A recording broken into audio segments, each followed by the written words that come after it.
Hi and welcome to my channel. My name is Kim, aka the Booker Harlot, because I love all things Booker Prize related. Now, the shortlist has been announced, and I will provide a link in the description box below to my reaction video. But for this video, we're going to do the best of the Booker part 3. So I have taken this list of almost 400 books. These are all the books that have been shortlisted and longlisted since the Booker started. And I've been narrowing it down to 13 books per part. So I'm just basically doing them in chronological order. There isn't a numerical order. And this video will cover the years of 2016 to 2019. Now, I discovered the Booker in 1990 and it completely changed my reading life. So let's get started with those 13 books.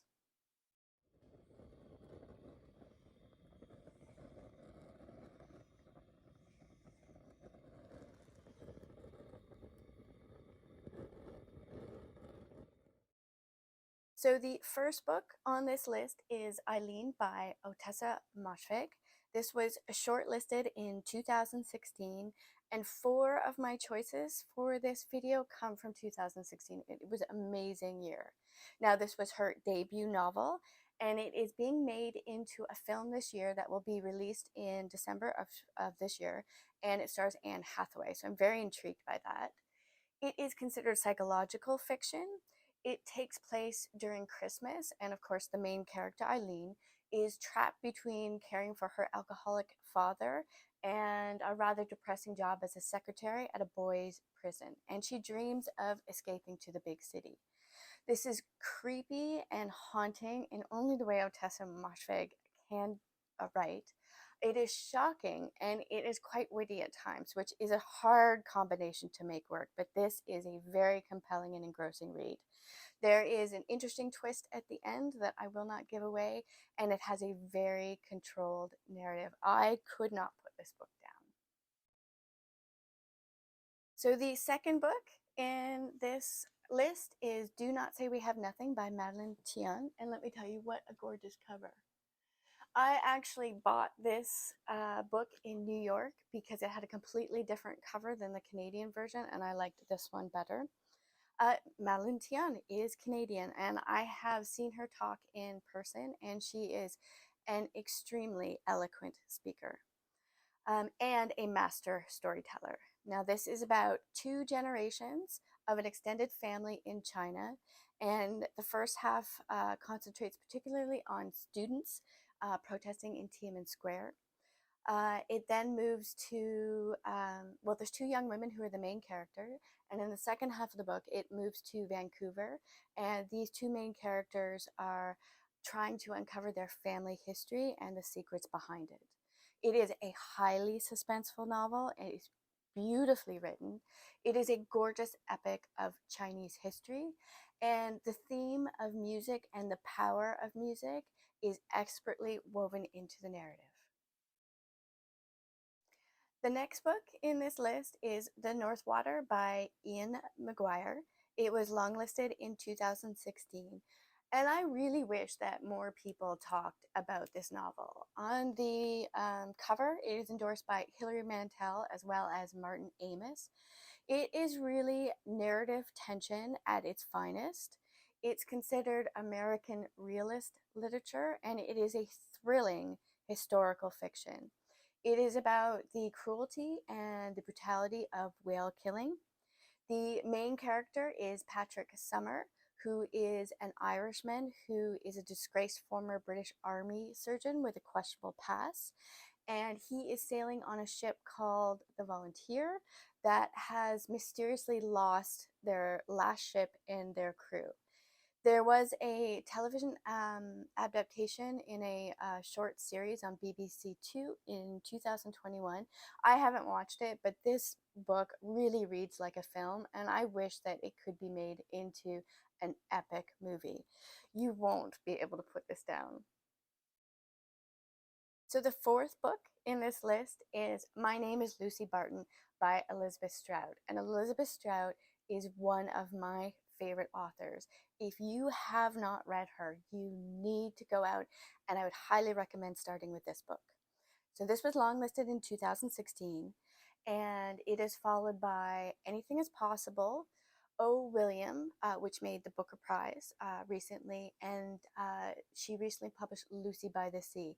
This is one of the most extraordinary series I have ever read. I highly encourage you to pick this up. So, My Name is Lucy Barton introduces you to the character of Lucy Barton, and it is about her and her complicated relationship with her mother and life in general. She is a powerful storyteller.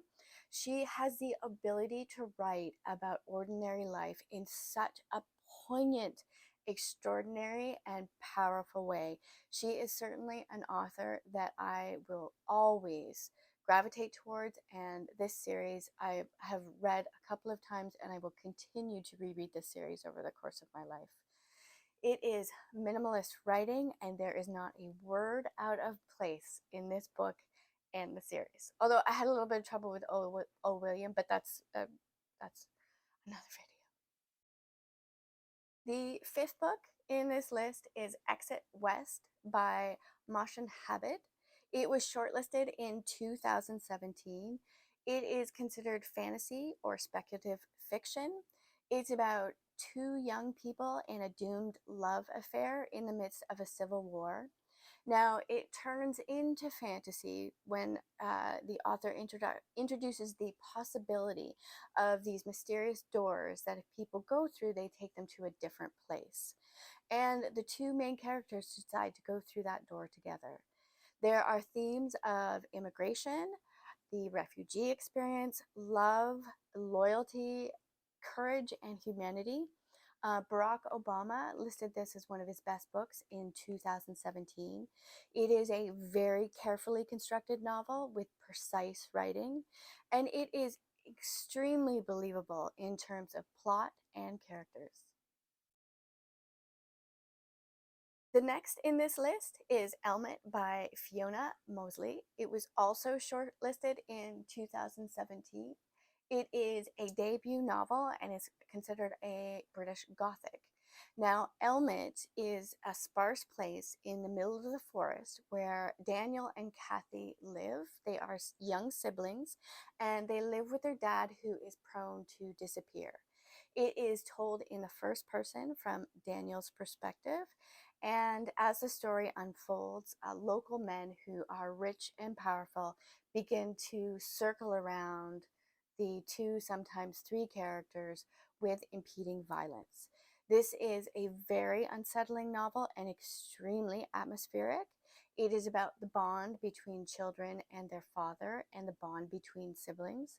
It's beautifully written, and it evokes a sense of place in such a rich, lovely way. The characters are believable and memorable, and this is so haunting and sad. So the seventh book in this list is The Underground Railroad by Colson Whitehead.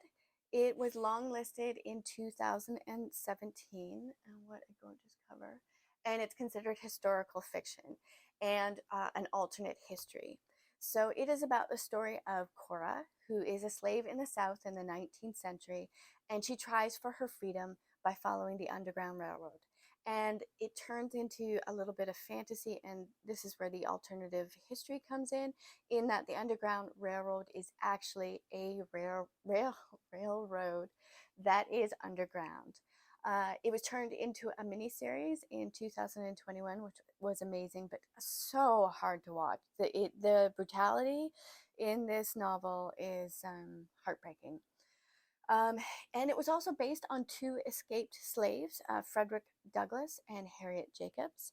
It is a great adventure tale with memorable characters, and it blends history and fantasy in such a believable way. I have read this book several times, and it continues to stay with me. So the eighth book in this list is Milkman by Anna Burns, and this actually won in 2018. Now, once again, I have 4 books listed from this year. Now, this is considered historical psychological fiction, and it's set during the Troubles in Northern Ireland. It is told in the first person with incredibly long sentences. It takes place in a highly claustrophobic, unnamed city, and the protagonist is an 18-year-old middle sister who is trying to keep her private life private from her family. And then she starts having dark encounters with a character called the Milkman. It is a story of inaction and the dire consequences of it. It is also a story of gossip and family tension, while at the same time, it is a complex portrayal of Northern Irish socio politics. Now, this is a challenging but highly rewardable read. The next book is The Overstory by Richard Powers. It was shortlisted in 2018. It is about 9 different Americans who are addressing the destruction of the forest because of their unique life experiences. And it was actually inspired, Richard Powers was inspired to write this after his introduction to giant redwood trees. It won the Pulitzer Prize, and its structure is divided into 4 sections that mirrors the life cycle of a tree. So the first part is roots, then trunk, crown, and then it finish off with seeds, which is incredibly unique. And this is very complex, and there are compelling, unique characters that are unforgettable. This is powerful, engrossing, and heartbreaking. And even though it's a thicker novel, I got through it so quickly because I couldn't put it down. And you, after reading this novel, will not be able to look at trees in the same way.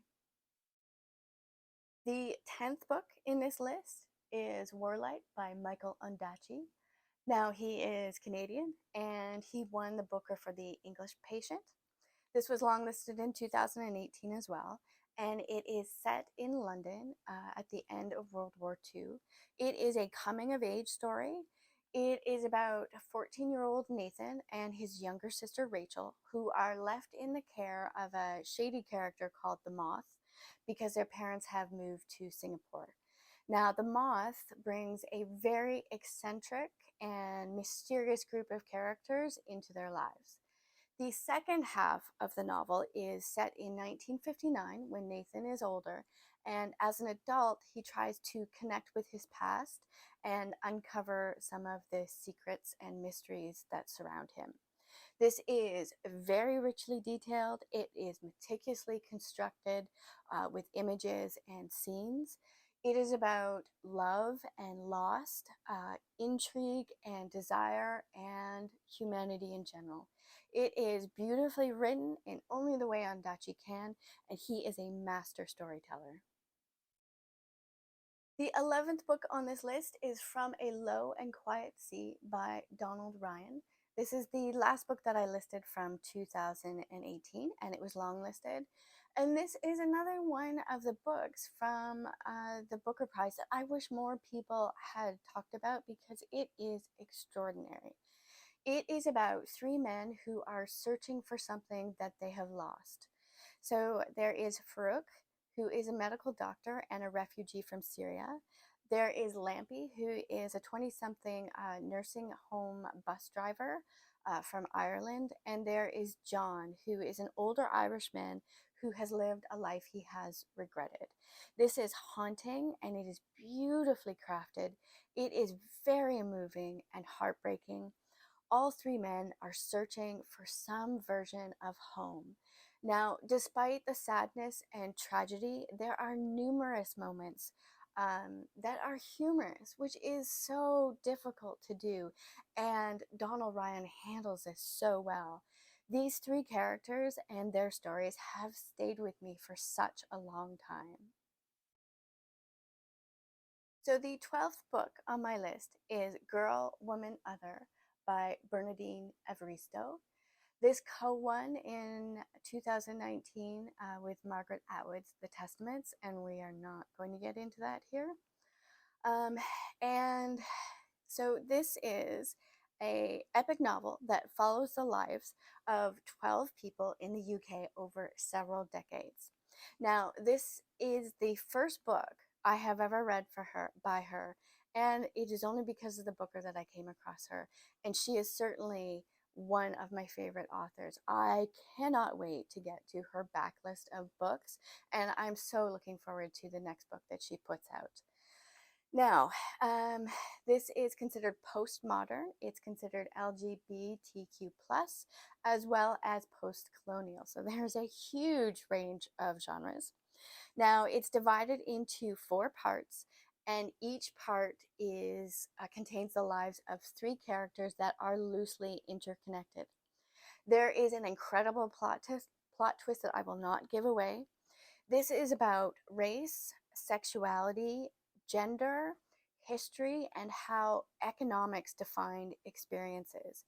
There are very unique voices in this book with unbelievably unforgettable characters. I have read this book several times. I would recommend it to everyone.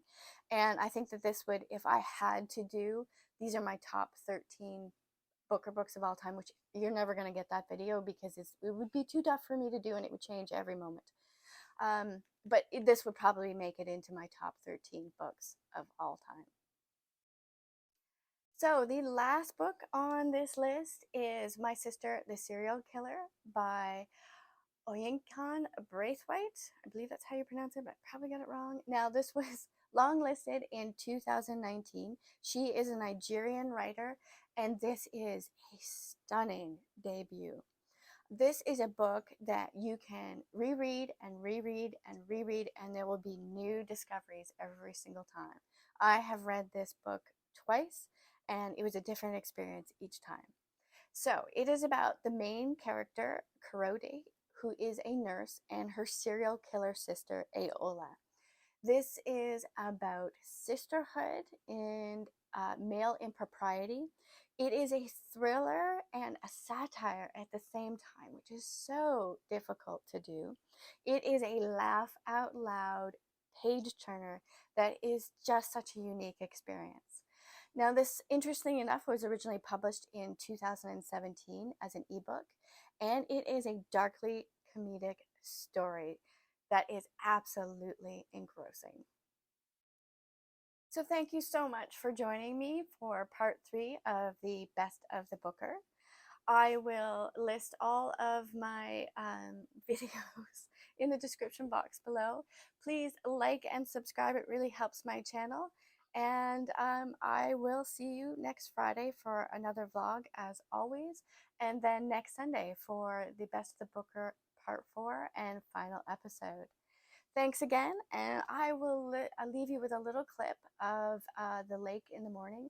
It's fall in Eastern Ontario in Canada, and the temperatures are changing, and there is this extraordinary mist and fog that comes off the lake because the lake is a lot warmer than the outdoor temperature, and I hope you enjoy. See you soon.